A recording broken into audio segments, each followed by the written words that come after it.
Em sentença do juiz Sérgio Moro, o ex-presidente Luiz Inácio Lula da Silva foi condenado a 9 anos e meio de prisão. O Fantástico explica agora quais foram os tipos de provas usados por Moro para chegar a essa decisão inédita.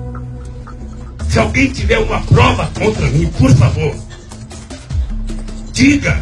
Eu ficaria mais feliz se eu fosse condenado com base numa prova. Mas na sentença, o juiz Sérgio Moro diz que as provas contra o ex-presidente Lula existem. E ele as detalha nas mais de 200 páginas da decisão. Moro condenou Lula a 9 anos e 6 meses de prisão pelos crimes de corrupção e lavagem de dinheiro, por ter recebido da OAS um apartamento triplex neste edifício, no Guarujá. Os recursos para a compra e reforma do imóvel, segundo a sentença, vieram de propina de contratos firmados entre a Petrobras e a OAS. E a sentença é o ato em que o juiz vai, diante das provas que foram produzidas, verificar se a versão da acusação é correta, se a versão da defesa é correta. Se ele tiver certeza da versão da acusação, com base nas provas, ele condena. O que levou à condenação do presidente Lula nessa sentença foi um conjunto de elementos. O juiz Sérgio Moro usou 3 tipos de provas: documentais, testemunhais e periciais. Uma sentença que tem várias provas, pouco importando a natureza dessas provas, documentais, periciais, testemunhais, ela é uma sentença mais forte do que uma sentença que tenha uma única prova. Quando Moro ouviu o depoimento do ex-presidente Lula em maio passado, assegurou: eu asseguro que vai ser julgado unicamente com base nas leis e na prova de processo. O senhor pode ficar seguro quanto a isso. A sentença de Sérgio Moro começa avaliando as chamadas provas documentais. As primeiras provas citadas são aquelas encontradas na casa de Lula, em São Bernardo do Campo, no ABC Paulista. Esta é a cópia de um termo de adesão assinado pela ex-primeira-dama Marisa Letícia, em 2005. O documento mostra a intenção em comprar um apartamento neste prédio, no Guarujá, litoral de São Paulo. Marisa, que morreu em fevereiro passado, se interessou pela unidade número 141. O casal guardava em casa um segundo termo, sem assinatura. O papel indica o interesse também pelo apartamento número 174. O prédio estava sendo construído pela Bancop, a cooperativa habitacional dos bancários de São Paulo. E na sede da Bancop foi encontrada mais uma prova que está na sentença: uma ficha de inscrição para adquirir uma cota no prédio do Guarujá, com data de 2005, em nome da ex-primeira-dama Marisa. Existe uma rasura no campo onde aparece o número do apartamento em que Marisa e Lula estavam interessados. A Polícia Federal periciou o documento. Os peritos concluíram que a proposta originalmente foi preenchida com o número 174. 174 é a unidade que corresponde ao triplex, com 215 metros quadrados de frente para o mar nos últimos andares do edifício. O número foi rasurado para 141, um imóvel menor, de 85 metros quadrados nos fundos do prédio. Com base nas provas, Moro conclui na sentença: havia intenção oculta de aquisição do apartamento 174, ou seja, o triplex. Na decisão, o juiz Sérgio Moro afirma que as investigações mostraram que Lula e Marisa pagaram 50 das 70 prestações do apartamento mais simples, o 141, e que o casal parou de fazer os depósitos em 2009. Na mesma época, a cooperativa Bancop, que estava com dificuldades financeiras, entregou o prédio para a OAS. Com a mudança, a numeração dos apartamentos foi trocada. O 141, o imóvel menor, virou 131 e o 174, o triplex, virou 164A. Nessa mesma época, os cooperados com cota no prédio tiveram que tomar uma decisão. Ou ficariam com os apartamentos e pagariam o restante do que deviam à OAS, ou desistiriam dos imóveis e ganhariam o dinheiro de volta. Na decisão, Sérgio Moro diz que há prova documental de que Lula e Marisa não realizaram nenhuma opção, nem foram cobrados a fazê-la. E que, interrogado, Lula não deu explicações sobre esses fatos. Ele soma tudo isso com o fato de que ele diz que houve uma reforma personalíssima, uma reforma que mesmo funcionários da OAS disseram que é uma reforma absolutamente atípica para os padrões da construtora.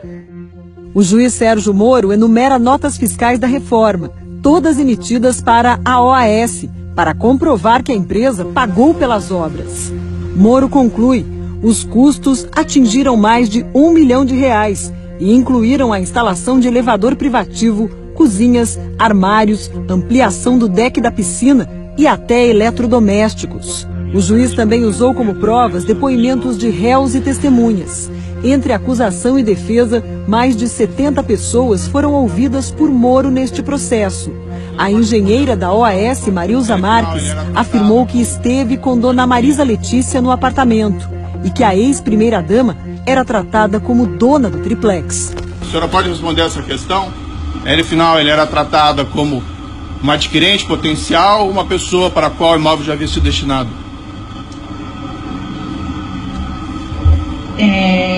Tratado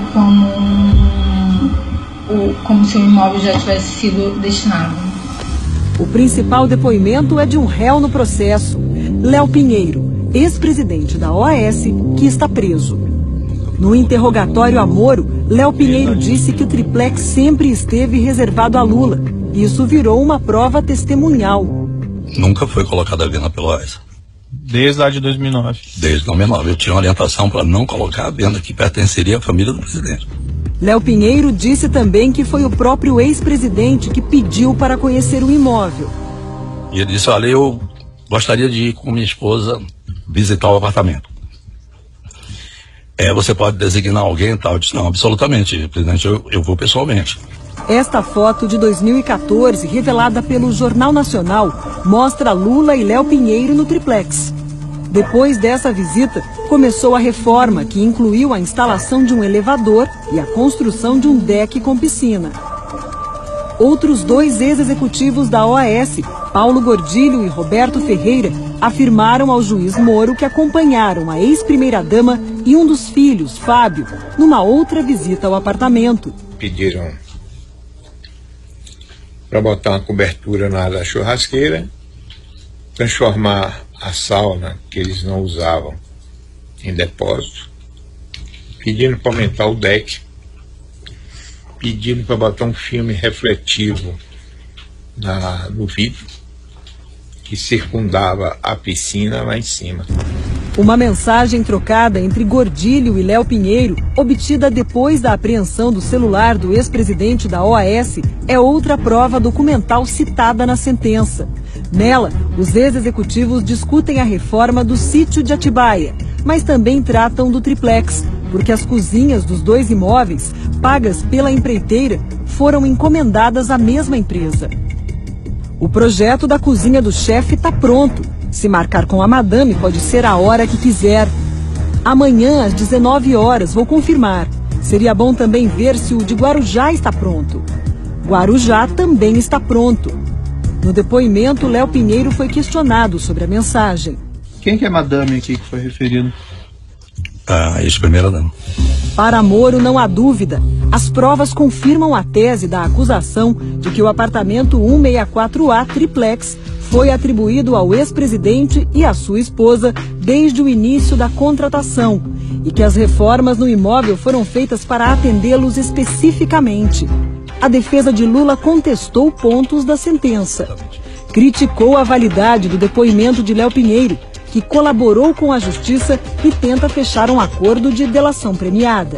A sentença despreza o depoimento de 73 testemunhas que foram ouvidas ao longo de 24 audiências, despreza provas documentais e dá força, dá validade jurídica a papéis que não deveriam ter e, sobretudo, ao depoimento de um delator informal cujo depoimento mereceu 29 parágrafos na sentença, ao passo que a prova da inocência que nós apresentamos mereceu 5 singelos parágrafos na sentença. Mas no entendimento da justiça, o fato de alguém ser um criminoso não significa que não possa dizer a verdade. E o juiz Sérgio Moro entendeu que, nesse caso, o depoimento do criminoso, confesso, narrava fatos verdadeiros, porque vinha apoiado também em outras provas que indicavam a mesma coisa. Isto é, que de fato a propriedade do apartamento era do presidente Lula. Os advogados de Lula questionam outro ponto da sentença.